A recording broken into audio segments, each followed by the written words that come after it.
Welcome to మంచితనం TV. ముందుగా headlines చూద్దాం. 29 ఎన్నికలకు ఇప్పటి నుంచే సిద్ధమవుతున్నామన్న చంద్రబాబు. ఎన్నికల ఫలితాలు ఏకపక్షంగా వస్తాయని ముందే ఊహించామని వ్యాఖ్య. కూటమి సుదీర్ఘకాలం కొనసాగుతుందన్న చంద్రబాబు.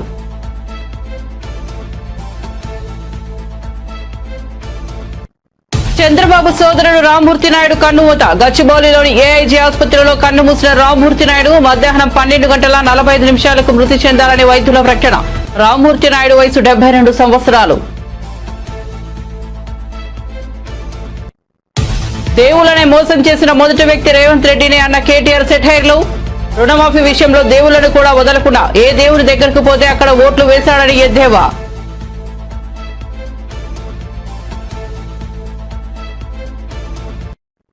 బీజేపీ ఎంపీ కొండా విశ్వేశ్వరరావు సంచలన వ్యాఖ్యలు. కేటీఆర్ అరెస్టు కాకుండా ఢిల్లీ కాంగ్రెస్ నేతలు అడ్డుకున్నారని వెల్లడి.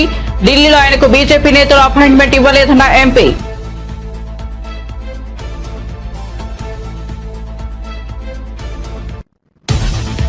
నేను మహారాష్ట్ర వచ్చింది ఓట్లు అడిగేందుకు కాదు అన్న పవన్ కళ్యాణ్. మహారాష్ట్రలో నవంబర్ 20న అసెంబ్లీ ఎన్నికలు. ఎన్డీఏ అభ్యర్థుల తరపున పవన్ కళ్యాణ్ ప్రచారం. నేడే డెగ్లూరు సభకు హాజరు.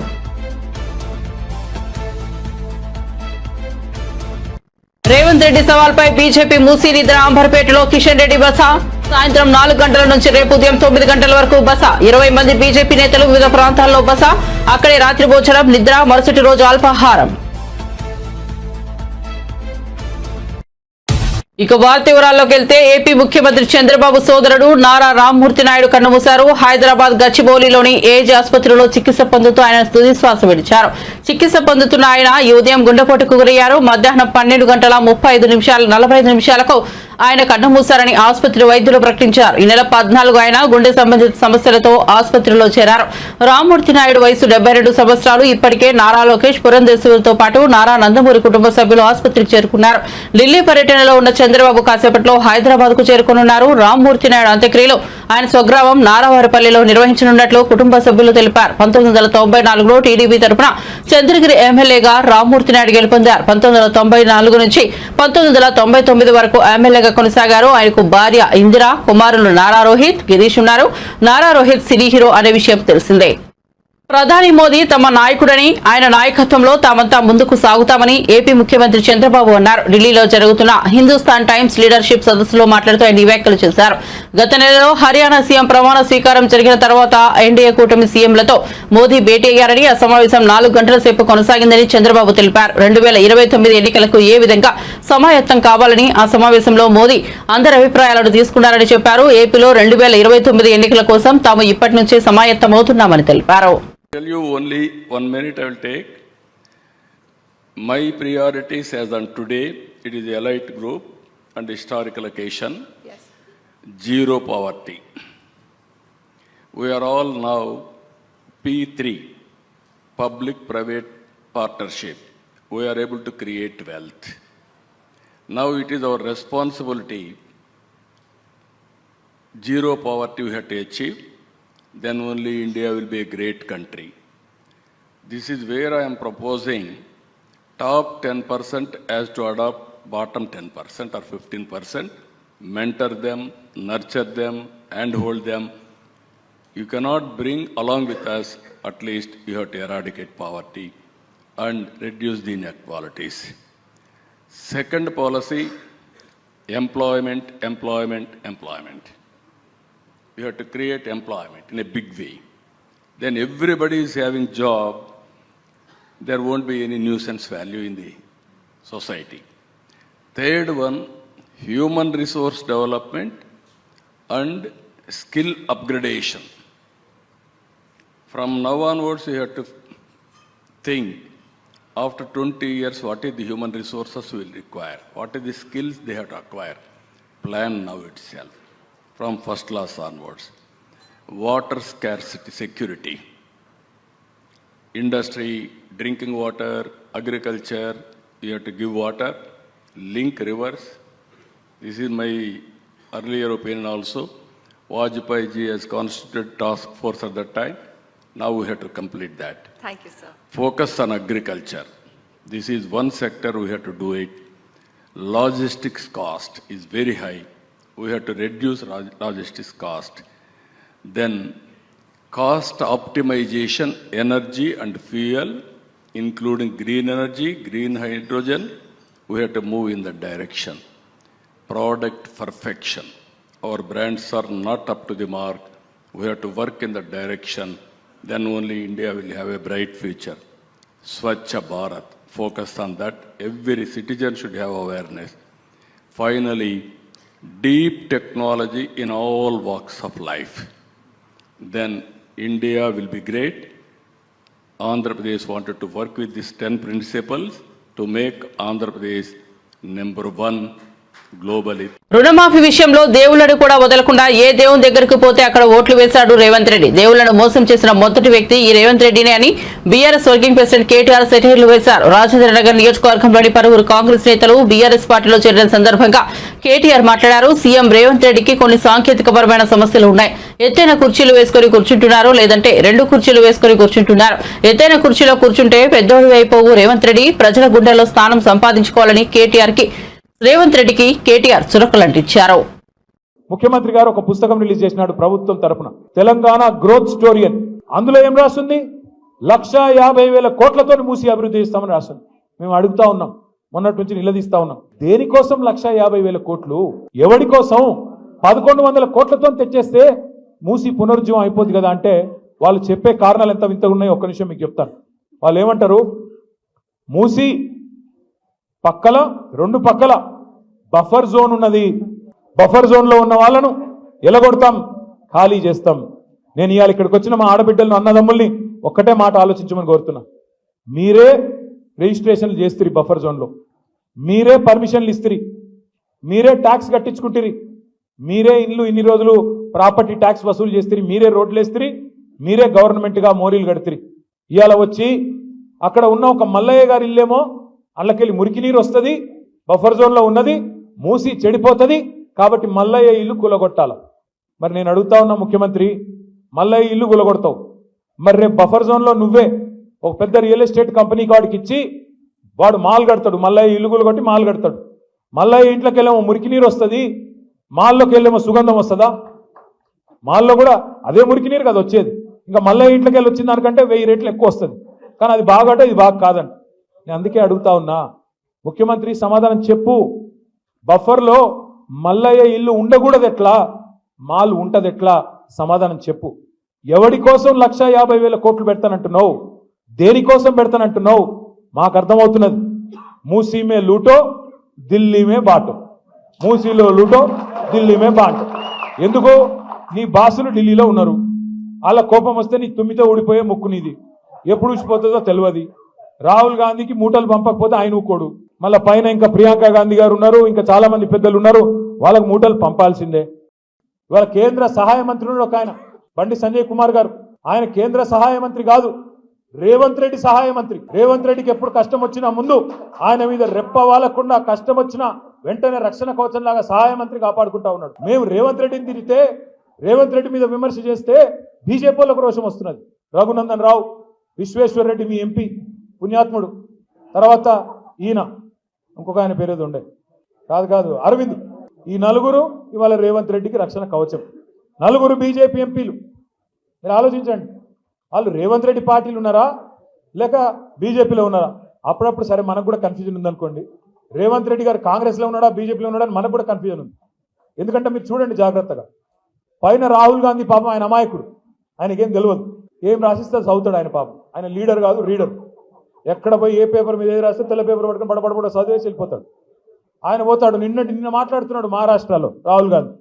ఏమంటున్నాడు? బొంబాయిలో అదానికి మొత్తం 1,00,000 కోట్ల విలువ చేసే ధారావి భూమి దారాదత్తం చేస్తున్నది బీజేపీ అని అక్కడ అదానిని వ్యతిరేకిస్తూ రాహుల్ గాంధీ మాట్లాడతాడు. మరి ఇక్కడేం జరుగుతున్నది? అదే అదాని మంచోడు, చాలా మంచివాడు, ఆయన మించిన ఉత్తముడు లేడు, అద్భుతమైన మనిషి అని చెప్పి రేవంత్ రెడ్డి గారు రోజు ఆయనతో రాసుకొని పుచ్చుకొని తిరుగుతూ ఉన్నారు. నేను ఊరికేనే అనడం లేదు, ఏదో కావాలని విమర్శలు చేయడం కాదు. ఇవాళ బీజేపీ రక్షణ కవచం లాగా మారింది కాంగ్రెస్ కు. ఇద్దరు కలిసి మన మీద పగబట్టిండ్రు అనే మాట నేను ఉత్తగానే అంటలేను. AP deputy CM Pawan Kalyan, ఆరోగ్య శాఖ మంత్రి సత్యకుమార్ మహారాష్ట్రలో ఎన్డీఏ అభ్యర్థుల తరపున ఎన్నికల ప్రచారంలో పాల్గొన్నారు. మహారాష్ట్రలోని డెగ్లూరులో జరిగిన ఎన్నికల సభలో పవన్ కళ్యాణ్ మరాఠీలో ప్రసంగించి అందరిని ఆశ్చర్యానికి గురి చేశారు. దీనికి సంబంధించిన వీడియోలు సామాజిక మాధ్యమాల్లో సందడి చేస్తున్నాయి. జై భవానీ, జై శివాజీ, జై మహారాష్ట్ర అంటూ ప్రసంగం ప్రారంభించారు. తాను మరాఠీలో ప్రసంగిస్తానని, ఏవైనా తప్పులు ఉంటే క్షమించాలని కోరారు. ఇది ఛత్రపతి శివాజీ పరిపాలించిన భూమి, ఇది ఆయన నడిచిన నేల, ఇంతటి వీరత్వం కలిగిన గడ్డ మహారాష్ట్ర. మరాఠా ప్రజలందరికీ నా హృదయపూర్వక నమస్కారాలంటూ కొనసాగించారు. తాను ఇక్కడికి ఓట్లు అడిగేందుకు రాలేదని, మరాఠా వీరులకు నివాళులర్పించడానికి వచ్చానని పవన్ తెలిపారు. మరాఠా యోధుల పోరాటాన్ని గుర్తు చేసుకోవడానికి, శివాజీ మహారాజ్ పరిపాలనను, స్వాతంత్ర సమరయోధుల స్ఫూర్తిని గుర్తు చేసుకోవడానికి వచ్చానని వివరించారు. స్వరాజ్యం అర్థం తెలిపిన నేల, అంబేద్కర్ జన్మించిన నేలపై నివాళులు అర్పించేందుకు వచ్చానని పేర్కొన్నారు. అక్రమాలను ఎదిరించడంలో ఆయన ఒక బలమైన స్ఫూర్తి. సనాతన ధర్మాన్ని ఏ మాత్రం భయపడకుండా పరిరక్షించడంలో బాలాసాహెబ్ ఠాక్రే గారు ఒక స్ఫూర్తి. జనసేన 7 సిద్ధాంతాల్లో ఒకటైన ప్రాంతీయతను విస్మరించిన జాతీయవాదం అనే సిద్ధాంతానికి బాలాసాహెబ్ ఠాక్రే గారి స్ఫూర్తి. బాలాసాహెబ్ గారి దగ్గర నుంచి నేర్చుకోవాల్సింది ఏ విషయాన్నైనా ధైర్యంగా చెప్పడం, నిర్మోహమాటంగా నిక్కచ్చిగా ఉండడం, అధికారంతో సంబంధం లేకుండా మన సిద్ధాంతాలకు బలంగా కట్టుబడి ఉండటం బాలాసాహెబ్ ఠాక్రే గారి నుంచి నేర్చుకున్నాం. ఆర్టికల్ 370 తర్వాత కశ్మీర్ కనిపిస్తుంది. దివ్య రామ మందిరంతో అలంకరించబడిన అయోధ్య కనిపిస్తుంది. ప్రపంచ పటంపై రెపరెపలాడుతున్న తిరంగా కనిపిస్తుంది. దేశం నలుమూలలను కలిపే రహదారులు కనిపిస్తున్నాయి. మహారాష్ట్రను 1,00,000 కోట్ల ఆర్థిక వ్యవస్థగా తీర్చిదిద్దేందుకు ఇలాంటి ఇంకెన్నో గొప్ప అభివృద్ధి కార్యక్రమాలు చేపడుతున్నారు. భారతదేశాన్ని 5 లక్షల ట్రిలియన్ల జీడీపీతో ప్రపంచంలోనే 3వ అతిపెద్ద ఆర్థిక వ్యవస్థగా మార్చడంలో మహారాష్ట్ర కీలక పాత్ర పోషించబోతుంది. పాల్గర్లో మీరు చూశారు, చేతులెత్తి వేడుకున్నాడు, నన్ను చంపొద్దు చంపొద్దు చంపొద్దు అని. పాల్ఘర్లో దేశం మంచి కోరే, సర్వజనం హితం కోరే పాల్ఘర్లో సాధువుని చంపితే, చేతులెత్తి వేడుకొని చంపితే ఒక్కళ్ళు పట్టించుకోలేదు. చంపిన వాళ్ళకి శిక్ష పడాలి. అందుకనే ఇలాంటి ప్రభుత్వాలు కాదు మనకు కావాల్సింది. సాధువుల్ని, సంతుల్ని, సనాతన ధర్మాన్ని కాపాడే ప్రభుత్వం కావాలి. మహారాష్ట్రలో ఉన్న దుర్గాలన్నీ, ఛత్రపతి శివాజీ మహారాజ్ పోరాటం చేసిన దుర్గాలన్నీ, ఆక్రమణదారులు మనకి ఈ దుర్గాలన్నీ కలిపి దక్షిణ భారతాన్ని ఒక కోటలా కాపాడిని, ఒక హిమాలయ పర్వతంలా కాపాడిని, రానివ్వకుండా చేసి. అందువల్ల దక్షిణ దేశంలో దేవాలయాలు కూల్చలేకపోయారు. దానికి మనం మహారాష్ట్ర నేలకి, ఈ కోటలకి, ఈ ఖిల్లాలకి, ఛత్రపతి శివాజీ మహారాజ్ ధైర్యానికి, మహారాష్ట్ర నేలకి, మహారాష్ట్ర వీరులకి నేను శిరస్సు ఉంచి నమస్కరిస్తున్నాను. బాలాసాహెబ్ ఠాక్రే కోరుకున్నది కలిసికట్టుగా ఉన్న భారతం, ఒక్క భారతం, ధైర్యంతో కూడిన భారతం, పౌరుషంతో ఉన్న భారతం, సాహసంతో ఉన్న భారతం. విడిపోయి అరాచకత్వాన్ని స్థానం కల్పిద్దామా, లేక కలిసి అభివృద్ధి సంక్షేమం వైపు ప్రజలు నడిపిద్దామా? మనందరం ఇర్రెస్పెక్ట్ ఆఫ్ రిలీజియన్, ప్రాంతాలను దాటి, ఇది సనాతన ధర్మం ఉండే నేల ఇది. మనం తెలుగు వాళ్ళం అవ్వచ్చు, మహారాష్ట్రీయులు అవ్వచ్చు, కన్నడిగులు అవ్వచ్చు, ఏదైనా అవ్వచ్చు, కానీ మన గుండెల్లో కొట్టుకుంటుంది సనాతన ధర్మం యొక్క గుండె చప్పుడు. నా జీవితంలో ఎప్పుడూ నేను ఏది అవ్వాలని ప్రయత్నం చేయను. నా డిప్యూటీ సీఎం, నా పొలిటికల్ లీడర్, డెస్టినీ, కాలం, ఫేట్ ఇక్కడ తీసుకొచ్చి పెట్టింది. భారతదేశం కోసం తెలంగాణలో కేవలం 2 పార్టీలే ఉన్నాయని, ఇప్పటికిప్పుడు ఎన్నికలు జరిగితే కాంగ్రెస్ కు 5 సీట్లు కూడా రావని బీఆర్ఎస్ నేత పటోల కార్తిక్ అన్నారు.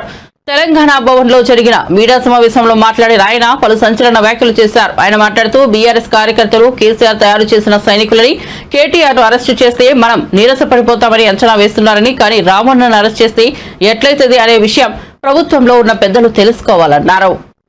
4 రోజులు అధికారం ఉందంటే చూద్దామన్న ఎలక్షన్ రోజుకి వస్తాంలే పార్టీలని అనుకున్న ఈ కాలంలో 4 సంవత్సరాలు ఇంకా అధికారం ఉండంగా కూడా ఈ కాంగ్రెస్ పార్టీ ప్రభుత్వం, కాంగ్రెస్ పార్టీ పరిపాలన తెలంగాణకు, రంగారెడ్డి జిల్లాకు, ముఖ్యంగా రాయన్నరికి అసలు పనికిరాదు. వీళ్ళు ఇంకా ఇట్లనే కొనసాగితే తీరని లోటు తెలంగాణకు జరుగుతుందని గుర్తించి మరీ 4 సంవత్సరాలు ప్రతిపక్షంలో పనిచేయడానికి ముందుకొచ్చిన మా పెద్దలు నాయుడు గారికే కానీ, ఇక తమ్ముడు ఆరిఫ్కే కానీ, మా పాత మిత్రులు నవాజ్, ఇంకా ఆమేర్, వీళ్ళందరికీ కూడా పేరు పేరున మీరందరికీ మరొకసారి బీఆర్ఎస్ కుటుంబ సభ్యులుగా, కేసీఆర్ గారి యొక్క సైనికులుగా మీ అందరినీ కూడా స్వాగతం పలుకుతూ आप सबको इस्तकबाल करता हूँ, खैर मखदूम करता हूँ और एक बार हमारी जमात में ఒక విషయం మాత్రం యాద పెట్టుకోండి. నేను మిగతా విషయాలంతా పెద్దలు అమ్మ రామన్న మాట్లాడతారు. మన నియోజకవర్గం నుంచి దాదాపు 2 సార్లు అతిపెద్ద మెజార్టీతో స్థానిక శాసనసభ్యులు గెలవడం జరిగింది. మన నియోజకవర్గమే కాదు, పక్కల నియోజకవర్గాలు ఉన్న చేవెళ్ళనే కానీ, ఇటున్న షేర్లింగంపల్లె కానీ, మన కొంచెం పక్కలున్న పటంచేరు నియోజకవర్గాలు, ఈ 4 దిక్కులు మన నియోజకవర్గంలో వీళ్ళందరినీ కూడా ఎవరు సొంత శక్తితో గెలిచిన వాళ్ళు కాదు. యాద పెట్టుకోవాలి, ఇక్కడ వచ్చిన వాళ్ళందరూ ఎవరు సొంత శక్తిలో గెలిచిన వాళ్ళు కాదు. కేసీఆర్ అనే ఒక మహాశక్తి లేకపోతే వీళ్ళెవరు వార్డు మెంబర్ కూడా గెలవకపోతున్న విషయం యాద పెట్టుకోండి. వార్డు మెంబర్ కూడా వీళ్ళు గెలవకపోతుంది. అట్లాంటి వాళ్ళని 2 సార్లు ఎమ్మెల్యే టికెట్ ఇచ్చిండ్రు. 2 సార్లు ఎమ్మెల్యే టికెటే కాదు, వాళ్ళు తెలుగుదేశం పార్టీలో ఉన్నప్పుడు మన పార్టీలోకి పిలుచుకొని వాళ్ళకి ఎంత అధికారం అప్పచెప్పిండ్రు. ఆ నియోజకవర్గాలకి వాళ్ళే ముఖ్యమంత్రిగా ఆ రోజు అధికారం చెలాయించిన విషయం కూడా మనం యాద పెట్టుకోండి. అట్లాంటి 10 సంవత్సరాలు మీరు ముఖ్యమంత్రిగా కేసీఆర్ గారు ఉన్నప్పుడు 10 సంవత్సరాలు మీ నియోజకవర్గంలో ఇంత ఆధిపత్యం చేసిరు కదా. 10 సంవత్సరాలు మీరు కేసీఆర్ గారు అధికారం పెట్టుకొని మీరు అక్రమ సంపాదన చేసిరు కదా. మీ కార్యకర్తలకి మీరు అనేక పదవులు ఇచ్చిరు కదా. 10 రోజులు కూడా కేసీఆర్ గారి అధికారం లేకపోతే ఎందుకు ఉండలేకపోతున్నారు అనే విషయం మనం అందరం కూడా అర్థం చేసుకోవాలి. ఒక విషయం మాత్రం నేను గట్టిగా చెప్తున్నా, గట్టిగా నమ్ముతా, ఎలక్షన్లు అందరం ఓడిపోతాం గెలుస్తాం అదంతా నడుస్తుంది. కానీ ఎవరైతే ఎమ్మెల్యేలు కేసీఆర్ గారిని వదిలిపోయినరో వాళ్ళు ఓడిపోవడమే కాదు, రాజకీయ సమాధి ఈ రోజుకి కట్టుకున్నారనే విషయం మాత్రం యాద పెట్టుకోండి అంట. ఎన్నికలు గెలుచుడు చాలా దూరం ఉన్నది. వాళ్ళు ఎన్నికలు గెలుచుడు ఏముండదు, ఇంకా వాళ్ళు పొలిటికల్గా అందరు కూడా ఖతమైపోయారనే విషయం యాద పెట్టుకోండి. గమ్మత్తున్నది, నాకు కాంగ్రెస్ పార్టీ కార్యకర్తలను చూస్తుంటే నిజంగా బాధేస్తున్నది, నిజంగా సానుభూతి ఉన్నది నాకు కాంగ్రెస్ పార్టీ కార్యకర్తలను చూస్తుంటే. 10 సంవత్సరాలుగా జెండా కూలీలు అయినరు మీరు. సామాన్య కాంగ్రెస్ పార్టీ కార్యకర్తలు 10 సంవత్సరాలు వాళ్ళు అపోజిషన్లో ఉన్నప్పుడు జెండా కూలీగా మారినరు. ఈరోజు అధికారంలో కాంగ్రెస్ పార్టీ వచ్చిన తర్వాత ఇక మనోళ్ళే అవతలపోయి మళ్ళీ వాళ్ళే పదవులు తెచ్చుకుంటారు. మనోళ్ళు అంటే మన పార్టీ మొన్నటి వరకు ఉన్నారు, మనోళ్ళు ఏం కాదు వాళ్ళు, మొన్నటి వరకు మన పార్టీలు ఉన్నోళ్ళు. ఎంత విచిత్రం రాయందర్ నియోజకవర్గంలో అంటే ఇంకా కాంగ్రెస్ పార్టీ కండువాలు కూడా వేసుకోలేదు వాళ్ళకి నామినేటెడ్ పోస్టులు వచ్చినాయా లేదా? వచ్చినాయిలే. వాళ్ళు కనీసం కాంగ్రెస్ పార్టీ కండువా కూడా వేసుకోలేదు, వాళ్ళకు మాత్రం నామినేటెడ్ పోస్టులు బరాబర్ ఇస్తారు. కాంగ్రెస్ పార్టీ కార్యకర్తలు నిజంగా మిమ్మల్ని చూస్తుంటే నాకు నిజంగా బాధ. అమృత్ పథకంలో కుంభకోణం జరిగిందని ఆరోపిస్తూ ఇటీవల ఢిల్లీ వెళ్లిన బీఆర్ఎస్ కార్యనిర్వాహక అధ్యక్షుడు కేటీఆర్ కేంద్ర పట్టణాభివృద్ధి శాఖ మంత్రి మనోహర్ లాల్ ఖట్టర్ కు తాను ఫిర్యాదు చేసినట్లు చెప్పారు. అయితే అందులో ఏమాత్రం నిజం లేదని బీజేపీ ఎంపీ కొండా విశ్వేశ్వరరెడ్డి తెలిపారు. ఓ ఛానల్లో మాట్లాడుతూ కేంద్ర మంత్రి ఖట్టర్ను కేటీఆర్ కలవలేదని, ఒకవేళ కలిసి ఉంటే ఫోటోలు విడుదల చేసి ఉండేవారని పేర్కొన్నారు. కేంద్ర మంత్రి అపాయింట్మెంట్ తీసుకోవడం నిజమేనని, కానీ కేటీఆర్ ను బయట నుంచే పంపించేశారని తెలిపారు. ఢిల్లీలో కేటీఆర్ ఒక బీజేపీ నాయకుడిని కూడా కలవలేదని కొండా పేర్కొన్నారు.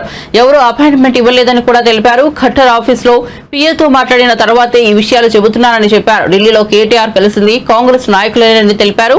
రాష్ట్ర కాంగ్రెస్ నేతలకు కేటీఆర్ ను అరెస్ట్ చేయాలని ఉన్నప్పటికీ కాంగ్రెస్ జాతీయ నాయకత్వం అడ్డుకుంటోందని విశ్వేశ్వరరెడ్డి వివరించారు. తెలంగాణ ముఖ్యమంత్రి రేవంత్ రెడ్డి సవాళ్లు స్వీకరించిన బీజేపీ నేతలు మూసీ పరివాహక ప్రాంతాల్లోని బస్తీలలో బస చేయనున్నారు. సాయంత్రం 4 గంటల నుండి రేపు ఉదయం 9 గంటల వరకు 20 మంది బీజేపీ ముఖ్య నేతలు వివిధ ప్రాంతాల్లో బస చేయనున్నారు. రాత్రి భోజనం, రాత్రి నిద్ర, మరుసటి రోజు అల్పాహారం అక్కడే చేయనున్నారు. మూసీ పరివాహక ప్రాంతాల్లో ప్రజలతో ఉంటూ వారి సమస్యలు తెలుసుకుంటూ మనోధైర్యం ఇవ్వనున్నారు.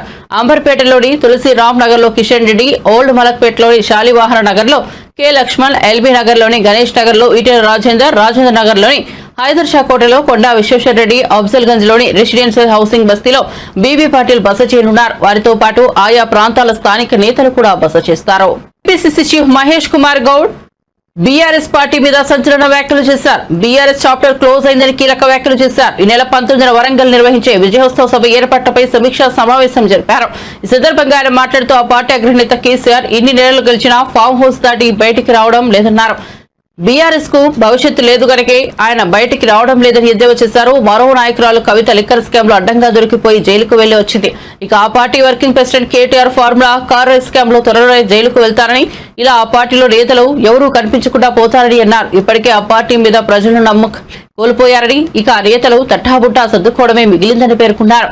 వచ్చే ఎన్నికల నాటికి తెలంగాణలో బీఆర్ఎస్ పార్టీ కనుమరుగవడం తథ్యమని మహేష్ కుమార్ గౌడ్ వెల్లడించారు. అధికారం కోల్పోయి అసహనంతో మాట్లాడుతున్నారు. నేను మీ ద్వారా కేటీఆర్ గారికి మైసులో మాకన చిన్నాను, రాజకీయాల్లో ఉన్నప్పుడు వాస్తవాలు మాట్లాడాలి, లేదంటే కొద్దిగా వాస్తవానికి దూరంగా ఉన్న విషయాలను మాట్లాడాలి. లేనిపోని మాటలు మాట్లాడి పబ్లిక్ అటెన్షన్ డైవర్ట్ చేసే ప్రయత్నమే చేస్తూ ఉన్నారు. అది తప్పు. రాష్ట్ర ప్రజలందరికీ తెలుసు గత 10 ఏళ్లలో ఏం జరిగింది అనేది. మీలాంటి మేధావులకి అందరికన్నా ఎక్కువ తెలుసు ఏం జరిగింది ఈ రాష్ట్రంలో అని. ఎందుకు అధికార మార్పిడి జరిగిందో కూడా ప్రజలకు తెలుసు. ఇంకా వాళ్ళు మాట్లాడే మాటలకి మనం పట్టించుకోవాల్సిన అవసరం లేదు.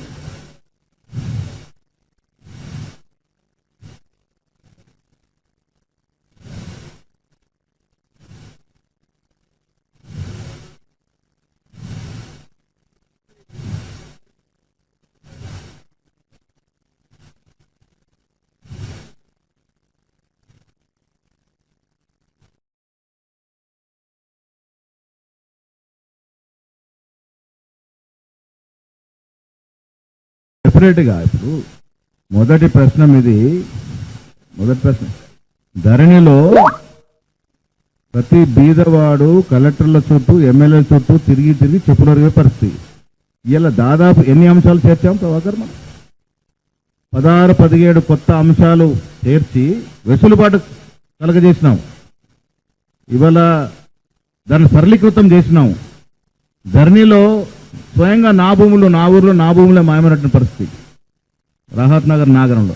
ఇవాళ చాలా వెసులుబాటు తీసుకొచ్చాం. ఇవాళ ప్రజలు స్వేచ్ఛగా ఇప్పుడైతే కలెక్టరు ఎమ్మెల్యేల దారి కనిపల్లి ఇవాళ ఎంఆర్ఓతో అవుతా ఉన్నాయి. సరళీకృతం అయింది, ధరణి సమూలంగా మారింది.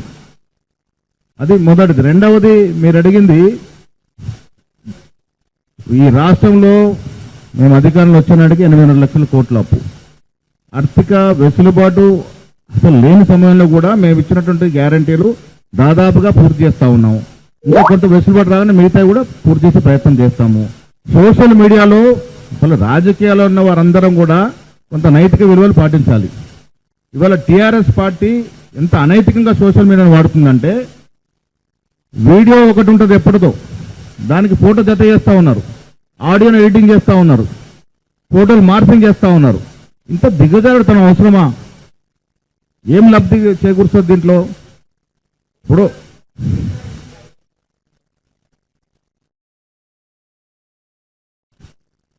ఒక్కటి, మాకు గత ప్రభుత్వానికి మాకున్న తేడా, అదొక నియంత్రిత ప్రభుత్వం. నియంత్రకి ప్రజాస్వామ్యవాదికి ఉన్న తేడా ఏంటంటే, ఇవాళ మీరు రోజు చూస్తా ఉన్నారు కేటీఆర్ నేను జైలుకు పోతాను ఎందుకంటా ఉన్నాడు ఆ మాట.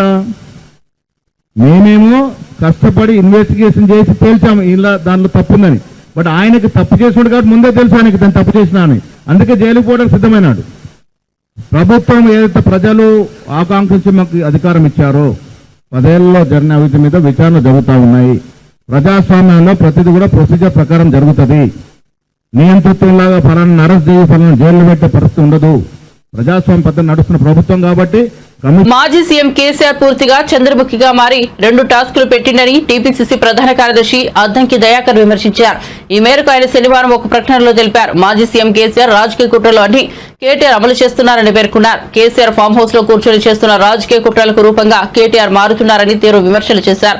ఒకటి, ప్రభుత్వాన్ని ఎట్లా బదనాం చేయాలి, రెండోది కొడుకుని ఎలా ఛాంపియన్లు చేయాలని చూస్తున్నాడని వెల్లడించారు. ఆయన కడుపులో మంటలకు కేటీఆర్ పొగరూపంగా కనిపిస్తుండో గమనించాలి అని తెలిపారు. అధికారం చేజారి ఏడాది కూడా అవ్వకముందే మళ్లీ అధికార దాహంతో ప్రజల్ని ప్రభుత్వాన్ని బద్నాం చేసే కుట్రలు చేస్తున్నారని ఆరోపించారు. అధికారులపై జరిగిన దాడిని కూడా సమర్థించుకుంటున్నారంటే వీళ్ళను ఏమనాలంటూ ప్రశ్నించారు. కేసీఆర్ ఫామ్ హౌస్లో కూర్చొని చేస్తున్న రాజకీయ కుట్రలకు ఈరోజు రూపంగా కేటీఆర్ మారుతున్న వైనాన్ని గమనించాల్సిన అవసరం ఉంది. పూర్తి చంద్రముఖిగా మారిన చంద్రశేఖరరావు తన కొడుకును అస్త్రంగా ఈరోజు తెర మీదకి తీసుకొచ్చి 2 టాస్కులు, ఒకటి పొలిటికల్గా ప్రభుత్వాన్ని ఏ విధంగా బదనాం చేయాలి, రెండవది తన కొడుకుని ఎట్లా ఛాంపియన్గా తయారు చేసుకోవాలి. అదే ఇప్పుడు జరుగుతున్న తంతు. దాంట్లో హరీష్ రావు వెనుకబడ్డా, బీజేపీ ముందు పడ్డదా, ఇతరత్రాన్ని పక్కన పెడితే ఆయన కడుపులో మంటలకు కేటీఆర్ పొగ రూపంలో కనపడుతున్నవైనాన్ని మనం గమనించాల్సిన అవసరం ఉంది. సంవత్సరం కాకముందే ఏ రకమైన కుట్రలు చేస్తే మళ్ళీ మనం ప్రజల్లో ఉండగలమని చెప్పి ఇలాంటి ఒక పనికిరాని చెత్త టాక్టిక్స్తో ముందుకొస్తున్నారు. అధికారుల మీద దాడి చేసి కూడా సమర్థించుకునే స్థాయికి దిగజారిన మిమ్మల్ని ఏమనాలనో అర్థం కావట్లేదు. ఏ పదాలు తిట్టినా వేస్టే. ఎవడైనా ప్రభుత్వంలో ఉన్నోడు రాజ్యాంగబద్ధంగా ఈరోజు వచ్చిన ఆఫీసర్ మీద దాడి జరిగి దాన్ని ముందు ఖండించాలి. ఖండించకుండా మేమే చేయించడం అన్న వాళ్ళను మిమ్మల్ని ఏం చేయాలి, మీకు తెలంగాణ ప్రజల మీద ఏదో కన్సర్న్ ఉన్నట్టు, మీరు తెలంగాణ ఉద్యమానికి మీరే జీవనాడి అన్నట్టు, తెలంగాణ అనేది కేవలం మీకు సంబంధించిన అంశమే అన్నట్టుగా చేస్తున్న ప్రయత్నాలు ప్రజలు తిప్పికొట్టిండ్రు. ఎందుకంటే మీరు తెలంగాణను దోచుకున్నది జీవితంలో ఎవరు మర్చిపోరు. ఇప్పుడు బతుకున్న వాళ్ళు తెలంగాణ వ్యవస్థల విధ్వంసం పక్కన పెడదాం, అసలు మీరు తెలంగాణ పేరు మీద రాజకీయాల్లో మీరు సంపాదించుకున్న దానితోనే ఇలా మళ్ళీ ఊరేగుతున్నారు. అదే కొంతమంది ఎవరో మిత్రులను పెట్టుకొని మీడియాలో, అదే కొంతమంది ఏదో సోషల్ మీడియా మిత్రులను పెట్టుకొని ఊరేగుతున్నారు తప్పితే మీ వైపు ప్రజలే లేరు. ప్రజలు లేకుంటేనే మీ నాయకులను రౌడీలుగా మారుస్తున్నారు మీరు. ఇదా రాజకీయ సంస్కృతి? ఇలా ఈ ప్రభుత్వం చేసిన ప్రతి పని మీద విమర్శ పక్కన పెడదాం, మీకు అధికారుల మీద దాడులు చేసే స్థాయికి వచ్చి దాన్ని సమర్థించుకొని మేము దాడి చేసినామనే స్థితికి వస్తే మరి భాజపా ప్రభుత్వం ఏం చేస్తుంది? క్యాట్కు సంబంధించిన అంశంలో ఐఏఎస్ ఐపీఎస్ అధికారుల మీద రక్షణకు లేనప్పుడు ఇలాంటి వాళ్ళ పట్ల మీ ఉదాసీనత ఏంటి? మీరు కూడా ఇలా బీఆర్ఎస్ కార్యాచరణతో కలిసిపోయినరా? వాళ్ళు మాట్లాడే భాష మీరు మాట్లాడుతున్నారా? ఆలోచించుకోండి. డెఫినెట్గా ఇది కాంగ్రెస్ ప్రభుత్వం సమర్థవంతంగా ఎదుర్కోగలుగుతుంది. రేవంత్ రెడ్డి గారి చుట్టూ జరుగుతున్న సంఘటనలన్నీ కూడా తెలంగాణ ప్రజలు కూడా గమనిస్తున్నారు. తస్మాత్ జాగ్రత్త, ఇది మంచి సాంప్రదాయం కాదు. ఇలాంటి పరిస్థితి వస్తే తెలంగాణ ప్రజలు డెఫినెట్గా తిరగబడతారు. అది ఆలోచించుకోండి. బులెటిన్ ముగించే ముందు హెడ్లైన్స్ మరోసారి చూద్దాం. 29 ఎన్నికలకు ఇప్పటి నుంచే సిద్ధమవుతున్నామన్న చంద్రబాబు. ఎన్నికల ఫలితాలు ఏకపక్షంగా వస్తాయని ముందే ఊహించామని వ్యాఖ్య. కూటమి సుదీర్ఘకాలం కొనసాగుతుందన్న చంద్రబాబు.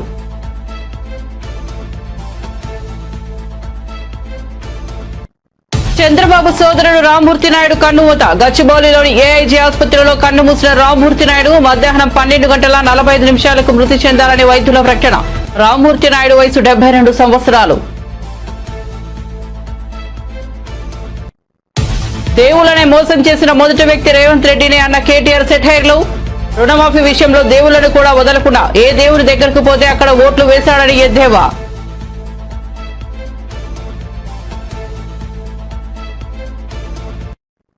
బీజేపీ ఎంపీ కొండా విశ్వేశ్వరరావు సంచలన వ్యాఖ్యలు. కేటీఆర్ అరెస్టు కాకుండా ఢిల్లీ కాంగ్రెస్ నేతలు అడ్డుకున్నారని వెల్లడి.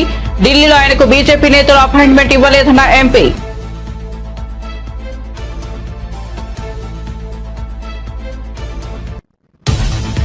నేను మహారాష్ట్ర వచ్చింది ఓట్లు అడిగేందుకు కాదు అన్న పవన్ కళ్యాణ్. మహారాష్ట్రలో నవంబర్ 20న అసెంబ్లీ ఎన్నికలు. ఎన్డీఏ అభ్యర్థుల తరపున పవన్ కళ్యాణ్ ప్రచారం. నేడే డెగ్లూరు సభకు హాజరు.